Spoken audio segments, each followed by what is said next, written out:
Hello and welcome to Do It Yourself channel. Today I will show you where to find the option and how to turn off touch sensitivity increase function that we are using with screen protectors in Samsung Galaxy S24 Plus phone. Where to look for this option, how to disable it. First of all, we need to go to our phone settings.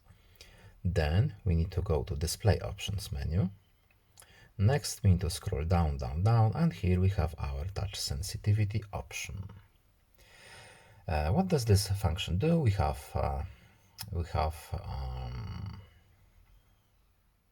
short explanation here. So increase the touch sensitivity of the screen for use with screen protectors, glasses, silicone, whatever.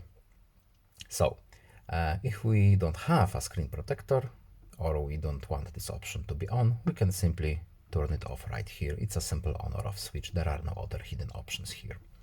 And that's all. I hope this video is helpful to you. Please leave a like and subscribe. Have a nice day and see you in the next video. Bye.